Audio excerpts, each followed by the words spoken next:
Hello everybody. Well, this morning's challenge before we have the story is this.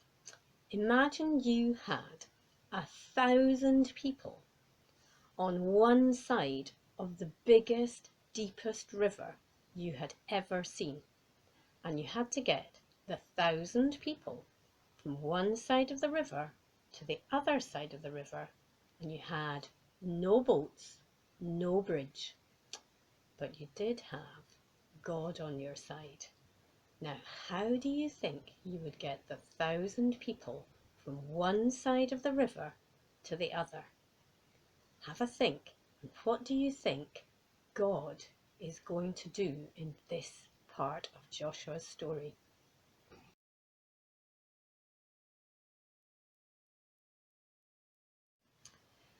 Well, in our story today, Joshua did have to get all the people of Israel from one side of the Jordan, which was a huge river, and it was in spate, so it was full of water. He had to get them from one side of the Jordan to the other side of the Jordan to be near the city of Jericho. And one morning he got up and God told him, I am going to do amazing things. And Joshua had learned to rely on God completely. So he went and told all the people of Israel, God is going to do an amazing thing. Pack up all your stuff, go and walk towards the River Jordan. And that's what they did. And when they got there, Joshua told them to take their most precious thing and go and stand in the middle of the river with it. What on earth do you think might be their most precious thing? Have a think. What would be your most precious thing?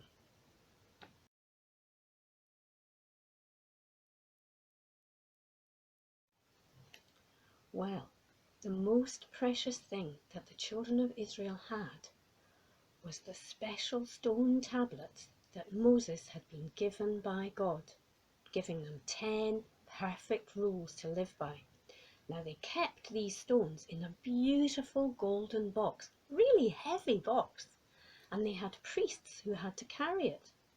So the priests had to trust and rely on God because they took the precious box and they set foot at the beginning of that huge river. And as soon as their feet touched that river, one side of the river rolled back to the left and one rolled back to the right. And there was a beautiful passage right through to walk right over to the River Jordan's other bank.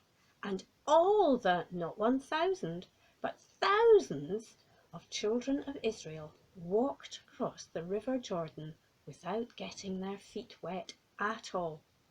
Can you remember another time when that happened? Wonder if you can.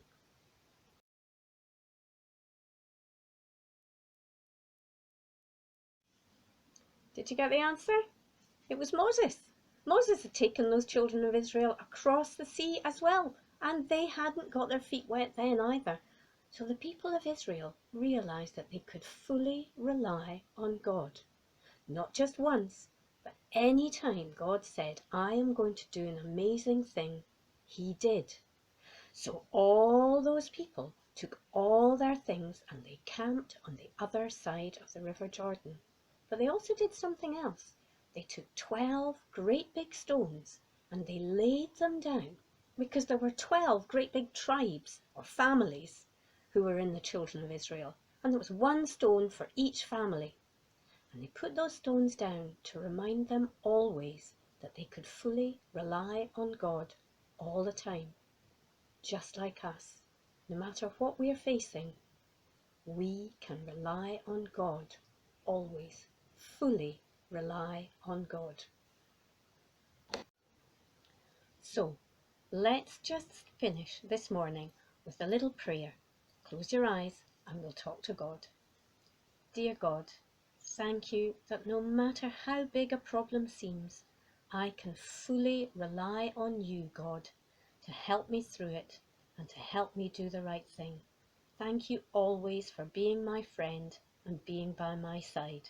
Amen. Now, there's a brilliant song about fully relying on God, and we're going to put it on to the website today so that you can have a shot at singing it. By the time we come back next week, I hope you'll be able to do all the actions and you'll have had a great time learning fully rely on God, which is frog. Have fun. Bye.